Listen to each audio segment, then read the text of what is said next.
Assalamualaikum warahmatullahi wabarakatuh.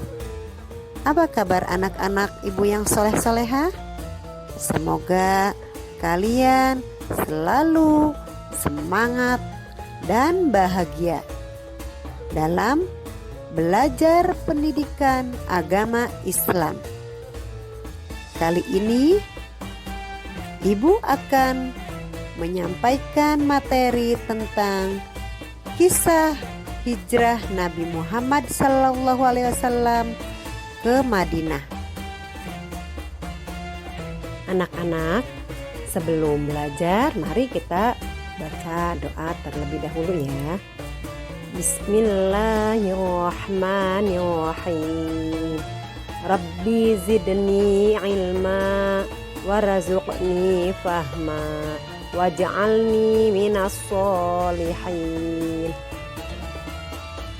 Tujuan pembelajaran pada materi ini, setelah mengikuti kegiatan pembelajaran ini, peserta didik dapat menjelaskan sebab-sebab Nabi Muhammad SAW hijrah ke Madinah dengan benar. Anak-anak, adakah yang mengetahui mengapa Nabi Muhammad itu hijrah ke Madinah? Apa sebab-sebabnya? Dan apa sih hijrah itu? Baik, agar kalian lebih memahami tentang hijrah dan mengetahui sebab-sebab hijrahnya Nabi Muhammad, simak baik-baik video ini dan pahami materinya. Ya, lihat anak-anak, Upin pindah di sekolah yang baru. Kenapa ya? Pasti Upin memiliki sebab-sebab kepindahannya. Oleh karena itu, Nabi Muhammad pun sama memiliki sebab untuk hijrah ke Madinah. Nah, sebelum mengetahui sebab-sebab dan hikmah hijrahnya Nabi Muhammad ke Madinah, mari kita fahami terlebih dahulu arti hijrah tersebut. Hijrah secara bahasa berarti memutuskan atau meninggalkan. Sedang menurut Kamus Besar Bahasa Indonesia, hijrah ialah perpindahan Nabi Muhammad SAW bersama sebagian pengikutnya dari Mekah ke Madinah. Kota Madinah ini dahulu bernama Yatsrib. Anak-anak, tadi kalian lihat Upin pindah sekolah. Kenapa ya? Pasti Upin pindah sekolah itu memiliki sebab-sebab. Dan Rasulullah pun pindah atau hijrah ke Madinah memiliki sebab-sebab. Lalu apa sebab-sebabnya Rasulullah itu pindah ke Madinah? Di antaranya, dakwah Rasulullah SAW di Mekah kurang berkembang karena penolakan orang kafir Quraisy. Yang kedua, peristiwa Bai'at Aqabah serta permintaan penduduk Madinah agar Nabi Muhammad SAW tinggal bersama mereka dan akan membantu untuk berdakwah. Yang ketiga, perintah Allah Subhanahu wa taala untuk berhijrah sudah turun kepada Nabi Muhammad SAW. Nabi Muhammad membuat strategi bersama Abu Bakar Siddiq dan Ali bin Abi Thalib untuk berhijrah ke Madinah secara sembunyi-sembunyi. Tetapi rencana ini didengar oleh orang-orang kafir Quraisy, sehingga mereka menyuruh pemuda-pemuda yang kuat-kuat untuk mengepung rumah Rasulullah SAW agar tidak pergi ke Madinah. Tetapi mengapa orang-orang kafir Quraisy ini mengepung dan ingin mencelakai? Karena orang-orang kafir Quraisy ini sangat terpukul dan tidak senang dengan keberhasilan sekian banyak sahabat Nabi Muhammad SAW berhijrah ke Madinah untuk membangun satu komunitas muslim yang hidup tenang sambil berdakwah. Lalu orang-orang kafir Quraisy menyuruh pemuda-pemuda yang kuat-kuat untuk mengepung rumah Rasulullah SAW agar tidak pergi ke Madinah. Tetapi Allah Subhanahu wa taala memberikan pertolongan dan menyampaikan rencana kaum musyrik tersebut dengan meletakkan segenggam tanah di kepala masing-masing para pemuda tersebut sambil membaca firman Allah, yaitu surah Yasin ayat 9. Lalu mereka tidak mengetahui bahwa yang di tempat tidur Nabi Muhammad di pembaringan tersebut adalah Ali bin Abi Thalib yang menggunakan selimut berwarna hijau buatan Hadramaut yang biasa beliau pakai. Lalu Nabi Muhammad bersama Abu Bakar As-Siddiq melakukan perjalanan hijrah. Saat di perjalanan, Rasulullah singgah di Kuba pada tanggal 8 Rabiul Awal selama 4 hari. Kemudian mendirikan masjid yang dianggap masjid pertama yang dibangun ketika perjalanan hijrah, yaitu Masjid Kuba.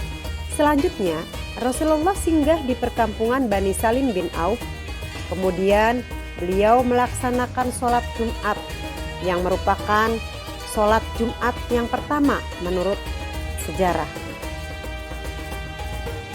Setelah melakukan perjalanan cukup panjang, akhirnya Rasulullah tiba di kota Yatsrib yang kemudian diganti menjadi Madinah Al-Munawwaroh pada tanggal 12 Rabiul Awal tahun 622 Masehi. Madinah Al-Munawwaroh artinya kota yang bercahaya.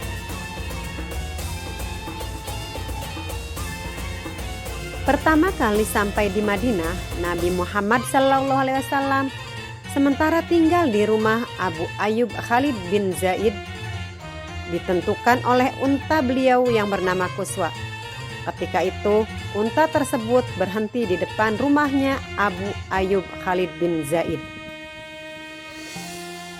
Adapun susunan program kerja Rasulullah SAW setelah tiba di Madinah, yang pertama masjid, yaitu membuat Masjid Nabawi. Yang kedua, mempersaudarakan kaum Muhajirin dan kaum Ansor. Yang ketiga, membuat perjanjian dengan penduduk Madinah dan kaum Yahudi, yaitu Piagam Madinah. Anak-anak, siapakah kaum Ansor itu?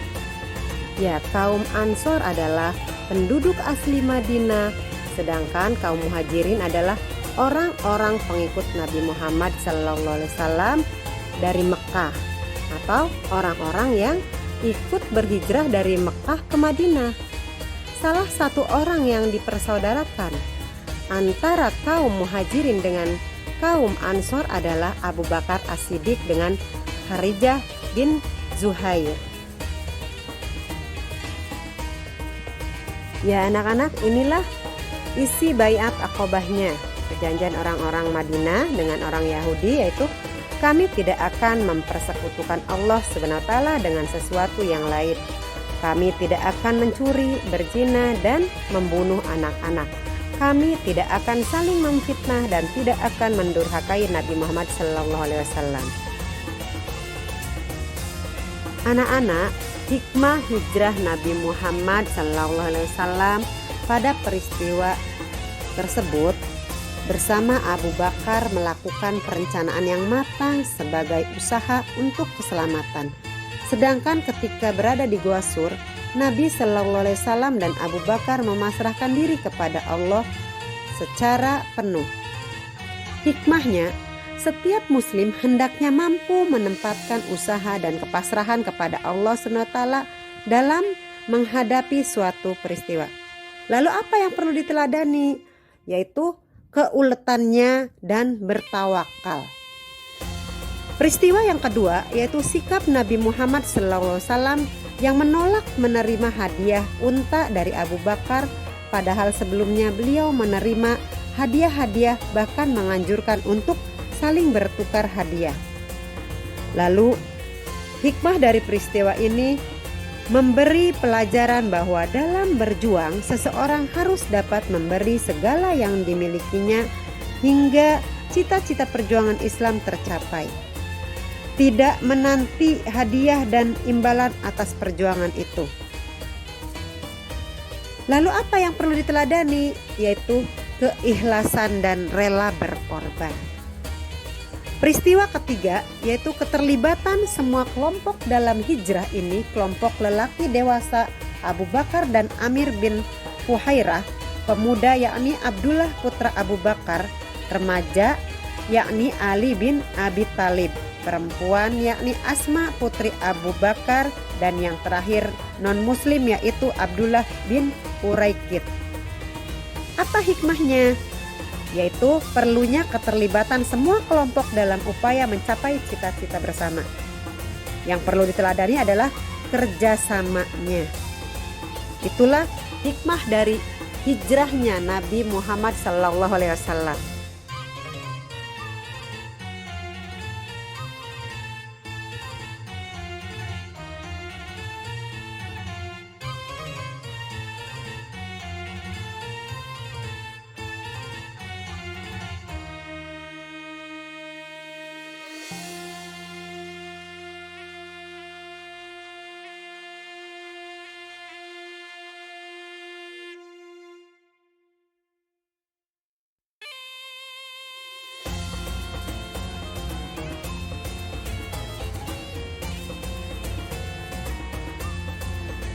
Demikian anak-anak pembelajaran pada hari ini.